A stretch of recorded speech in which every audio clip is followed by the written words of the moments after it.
రోజు iron tablets వేసుకుంటూనే ఉన్నాము అయినా కూడా మన హెచ్బి పర్సెంటేజ్ ఏమాత్రం పెరగట్లేదు అని చెప్పి బాధపడుతున్నారా?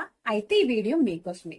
లేటెస్ట్ స్టడీస్ ప్రకారం ఈ 3 జాగ్రత్తలు తీసుకున్నట్లయితే మీ హెచ్బి పర్సెంటేజ్ చాలా త్వరగా ఇంప్రూవ్ అవుతుంది.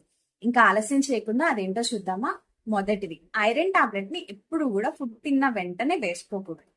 పరగడుపున వేసుకున్నట్లయితే దీని యొక్క అబ్జార్ప్షన్ ఎక్కువగా ఉంటుంది. పరగడుపున నేను వేసుకోలేనండి, నాకు వాంతులు వికారం అయ్యేటట్టుంది అని చెప్పి మీరు కనుక బాధపడితే కనుక దీనిని ఫుడ్ తీసుకున్న 2 అవర్స్ తర్వాత వేసుకోవడం మంచిది. అంటే బ్రేక్ఫాస్ట్ చేసిన, లంచ్ చేసిన, డిన్నర్ చేసిన 2 అవర్స్ తర్వాత ఐరన్ టాబ్లెట్ ని వేసుకున్నట్లయితే అబ్జార్ప్షన్ అనేది ఎక్కువగా ఉంటుంది. రెండవది, ఐరన్ టాబ్లెట్ ని ఎప్పుడు కూడా సిట్రస్ ఫ్రూట్స్ జ్యూసెస్ తో కలిపి వేసుకున్నట్లయితే అబ్జార్ప్షన్ ఎక్కువ ఉంటుంది. ఈ సిట్రస్ ఫ్రూట్స్ లో వైటమిన్ సి ఎక్కువగా ఉంటుంది. ఈ వైటమిన్ సి ఐరన్ అబ్జార్ప్షన్ కి ఎంతో హెల్ప్ఫుల్ గా ఉంటుంది. అంటే నిమ్మ, నారింజ, కమల, బత్తాయి ఇలాంటి ఫ్రూట్స్ యొక్క జ్యూసెస్ తో కలిపి ఈ ఐరన్ టాబ్లెట్ ని వేసుకున్నట్లయితే అబ్జార్ప్షన్ చాలా ఎక్కువగా ఉంటుంది. మూడవది, ఐరన్ టాబ్లెట్ ని ఎప్పుడు కూడా కాల్షియం టాబ్లెట్ తో మిక్స్ చేసి వేసుకోకూడదు. ఇలా వేసుకున్నట్లయితే దాని యొక్క అబ్జార్ప్షన్ తక్కువగా ఉంటుంది.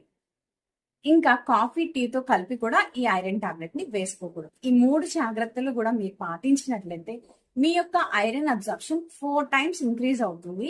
ఇంకా హెచ్బి పర్సెంటేజ్ అనేది చాలా త్వరగా ఇంప్రూవ్ అవుతుంది. ఈ వీడియో నచ్చినట్లయితే లైక్ చేయండి. ఎవరికైతే ఈ వీడియో యూస్ఫుల్ గా ఉంటుందో తప్పకుండా వారికి షేర్ చేయండి.